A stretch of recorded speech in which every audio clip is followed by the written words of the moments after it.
Hi everyone, আশা করি সবাই ভালো আছেন। আজ আমি দেখাবো খুব সহজেই মজার একটা ছোলা কীভাবে তৈরি করে ফেলা যায়। আমরা ঘরে থাকা উপকরণগুলো দিয়েই খুব সহজেই ছোলাটা তৈরি করে ফেলতে পারি। ছোলা রান্না করার জন্য আমি নিয়েছিলাম 250 গ্রামের মতো ছোলা। ছোলাটাকে কিছুটা পানি দিয়ে 3 ঘন্টা ভিজিয়ে রেখেছিলাম। এবার একটা প্রেশার কুকারে 4 মগ পানি দিয়েছি এবং ছোলাগুলো দিয়ে তাতে দিয়ে দিলাম 2 চামচ লবণ, নোনতা ভাবটা আনার জন্য।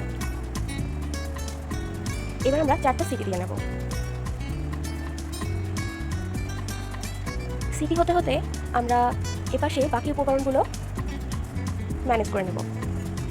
আমাদের প্রয়োজন হবে 3টা মিডিয়াম সাইজের আলু, 3টা মিডিয়াম সাইজের পেঁয়াজ। আলুগুলো আমরা ডুবো ডুবো করে কেটে নেব এবং পেঁয়াজগুলো কুচি কুচি করে কেটে নেব। এবার একটা কড়াইতে তেল দিয়ে দেবো 4 টেবিল চামচের মতো এবং কুচি করে রাখা পেঁয়াজগুলো দিয়ে দেবো। পেঁয়াজটা হালকা লাল করে ভাজতে হবে। এই সময় আমরা চুলার ফ্লেমটা মিডিয়াম টু লোতে রাখবো। পেঁয়াজটা হতে হতে আমরা গ্রাইন্ডারে একটা পেস্ট করে নেব। তার জন্য আমরা গ্রাইন্ডারে 3টা কাঁচামরিচ, 3টা শুকনো মরিচ, 2 ইঞ্চি আদা আর একটা মিডিয়াম সাইজের পেঁয়াজ আর একটা তিন কোয়া রসুন নিয়ে সেটা গ্রাইন্ড করে নেব। এবার পেস্টটা পেঁয়াজ এবং আলু যেটা ভাজছিলাম তার ভিতর দিয়ে দেবো, আর কিছুটা পরিমাণ আমি রেখে দিয়েছি, পরবর্তীতে দিয়ে দেবো। এবার আমি এতে দিয়ে দিলাম 1 চামচ লবণ আর 1 চামচ হলুদ। কিছুক্ষণ এবার কষাতে থাকবো যতক্ষণ না সাইড থেকে তেলটা বের হবে। কিছুক্ষণ ভাজার পরেই আমরা দেখতে পাবো যে সাইড থেকে তেলটা বেরিয়ে গেছে।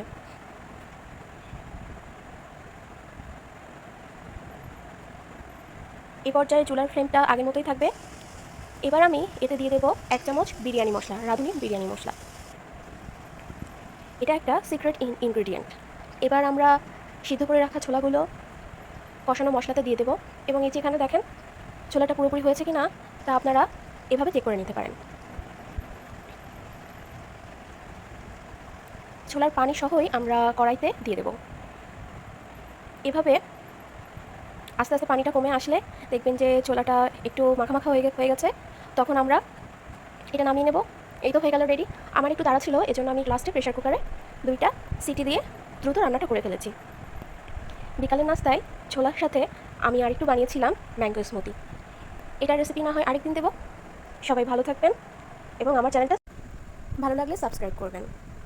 ধন্যবাদ আমার ভিডিওটা এতক্ষণ ধরে দেখার জন্য।